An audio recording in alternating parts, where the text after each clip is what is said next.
Okay, so this is our precipitation prediction AI project. I am Tim. I'm Emma. And my name is Reid. Recordings of weather forecasts can be dated back at least 5,000 years. Humanity has been using our knowledge of weather patterns to plan our daily lives for as long as we've been recording weather.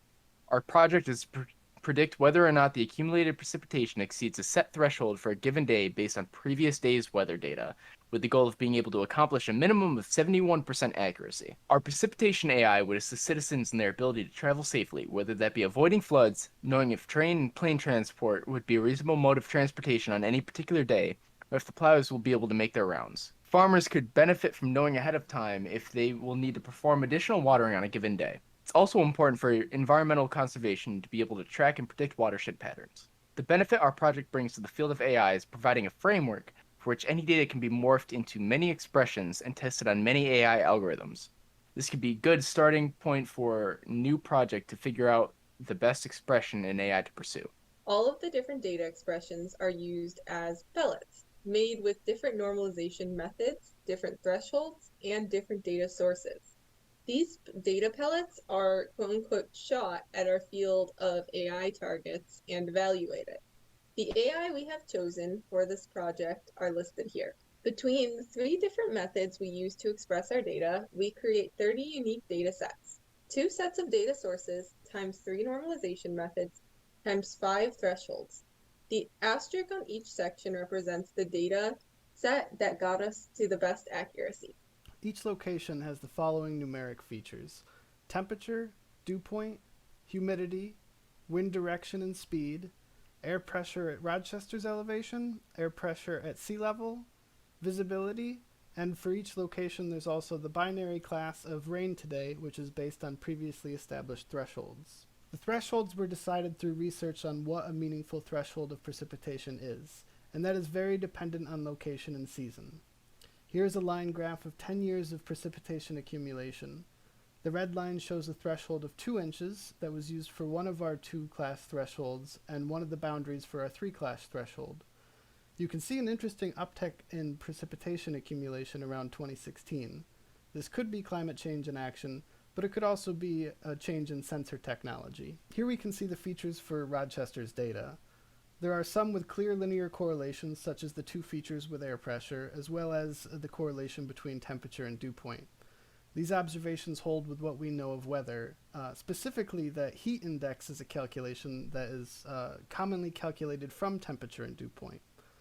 And although it may seem that the two air pressure features are the same, you can see from this matrix that they are not exactly the same. There are a couple of outliers to the left and to the right of the otherwise perfectly diagonal line.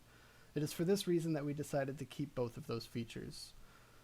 This matrix also shows the need for a complicated approach to predict precipitation, as besides the aforementioned features, there are not perfectly clear correlations between the rest of the features. Separating the data for training and testing, we used 0 and 42 as a random state seed for each of the 30 datasets, resulting in 60 training sets. Each of those was run through 100 times for a total of 6,000 unique KNN classifiers. For each of the 5 sets of thresholds, both with and without data from Syracuse and Buffalo, the best normalization method, N neighbors, and random state seeds are shown here. The best accuracy, 95.5%, comes from the 2-class precipitation dataset with a threshold of 2 inches that has Syracuse and Buffalo data and is not normalized with N neighbors of 10 and a random state seed of 42. In separating the data for training and testing, we used 0 and 42 as a random state seed for each of the 30 data sets, resulting in 60 training sets, and each of those were run against the 4 different SVM kernels, for a total of 240 unique SVM algorithms. For each of the 5 sets of thresholds, both with and without data from Syracuse and Buffalo, the best normalization method, kernel, and random state seeds are shown. The best accuracy, 95.5%, comes from the 2-class precipitation dataset, with a threshold at 2 inches that has Syracuse and Buffalo data shown and is not normalized with a random state seed of 42, and using the linear SVM kernel. You can see that in all cases, 42 was the better random state seed, and almost all of the best SVMs were with the linear kernel except for the bottom two that were radial basis function kernel. For the neural networks, there was deep neural network, wide neural network, and the combination deep and wide neural network. For each of them, the data was separated using a random state seed of 0 of 42. In the cases with the deep neural network, there were 2 layers with 27 inputs on the first hidden layer and 6 inputs on the second hidden layer. There were also 3-layer deep neural networks with 54 inputs on the first hidden layer, 27 inputs on the second layer, and 6 inputs on the third layer. So for the deep neural networks, that's 30 sets times the 2 randomization states times the 2-layer settings for a total of 120 iterations of the deep neural nets. The wide neural net didn't have as many settings, so it's just the 30 sets and the 2 random states, so there are 60 unique wide neural nets here. And then for the deep and wide, there are 120 unique iterations because the bottleneck there is for the deep neural net, which has more options than the wide. For each of the 5 sets of thresholds, both with and without data from Syracuse and Buffalo, the best normalization method, as well as the best random seed state and the best number of layers for the deep neural net are shown here.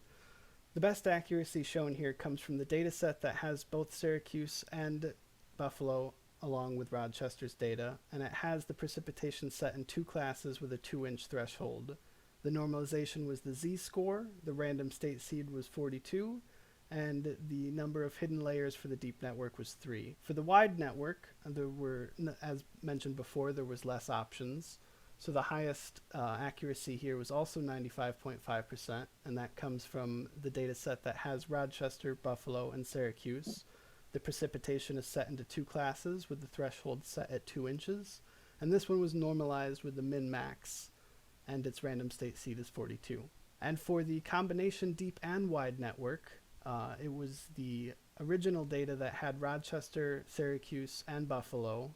The precipitation with 2 classes and the threshold at 2 inches, also min-maxed with the random state seed of 42. And for the deep part of the deep and wide neural network, there were 3 hidden layers, and that got us the best accuracy there, also a 95.5%. LSTM requires the data to be sequential, so the random state isn't applicable. However, we did use different sequence lengths for each dataset for a total of 60 unique LSTMs. For each of the 5 sets of thresholds, both with and without data from Syracuse and Buffalo, the best normalization method and sequence lengths are shown here. The best accuracy, 97.9%, comes from the 2-class precipitation dataset with a threshold at 2 inches that does not have Syracuse and Buffalo data, but is min-max normalized with a sequence length of 7. Interestingly, the best accuracy is only one of the top datasets that uses a sequence length of 7. You can see the rest did better with a sequence length of 3. After all is said and done, we trained and evaluated 6,600 unique AIs.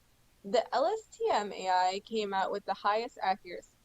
This chart is zoomed in on 90 to 100% accuracy to better show the differences between the AIs. Even then, almost all of the best accuracies for each of the different algorithms are at nearly the same accuracy. Each dataset has 10 years of daily weather data. And for each algorithm, the datasets were split into 7 years of data to train and 3 years of data to test and validate.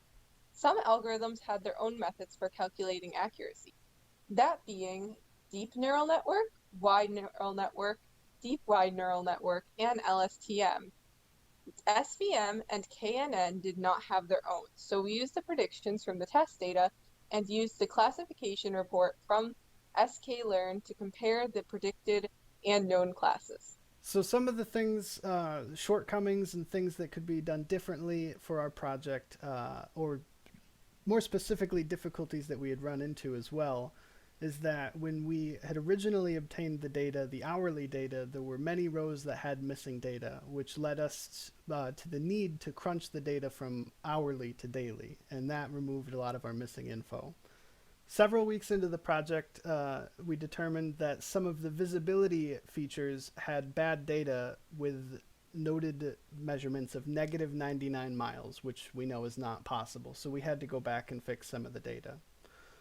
Also, some of the sensors that are used to track the accumulation of precipitation are based on actually filling a vial of like water and measuring how far up it goes. And in the cases of in winter, when it's freezing rain, the hole that the precipitation gets into will get coated by ice. So some of the data from winter is not necessarily accurate. Also, there's a level of complexity that we weren't able to really achieve with each of the different AIs because we spent so much time trying to touch as many AIs as we could. And so had we focused on just one AI, we could have maybe tweaked it to get a better accuracy. And we might have been able to find different ways to explain the relationships with features for each of those, for whatever AI that we specialized in. As mentioned previously, another complexity to the project was trying to find meaningful threshold for precipitations, because 2 inches here in Rochester might not be the same as, say, anywhere in Colorado at a higher elevation. 2 inches might be nothing there, whereas it might be something meaningful here. A downside to this particular project is that none of us have meteorological backgrounds, so we don't really have a true and intimate understanding of the relationships between the features on a data analytical aspect. We can plot as much as we want to see the correlations as we've seen before, but to have that kind of background could really change how we're measuring what we're measuring. Another difficulty in the project is that COVID. Had we had the opportunity to gather together more times physically, we probably could have gotten more done, but the difficulties COVID has presented this year have certainly impacted our project. And also, if we had more time, this is the first semester any of us have been introduced to AI, and it's only been 1 semester and we've gotten this far, which is very exciting. But if we had more time, we could specialize, as mentioned before, we could specialize in AI, or we could find more of the complexities of, say, LSTM. And so those are some of the things that are difficulties that we ran into, as well as shortcomings that we had. And in conclusion, this project has been really beneficial in showing that there are multiple ways that you can view your data and multiple different AIs you can take. And in some cases, we learned earlier on in this semester that it's important to normalize your data, but as we've shown in some of our graphs here, it doesn't always result in the highest accuracy. Sometimes non-normalized data is better. It's not always true, and certainly in theory it's not the best way to go, but by taking this shotgun approach, we were able to see that there are some cases where non-normalized data was better. All right, and these are our references and our source link at GitHub. The Iowa State University is where we pulled all of our data from. And these are some of the references we used in our research to determine thresholds, to see how far back people have been recording weather. And for our 71% goal that we had, that came from a peer project on GitHub. Also, a justification for why we used Syracuse and Buffalo came from the idea of the jet stream. We figured that having Syracuse and Buffalo data along with Rochester could benefit, and we did see that it did benefit in some cases, but in other cases, actually the best accuracy we got was from LSTM without Syracuse and Buffalo, but that was not true for the other AIs. All right, thank you.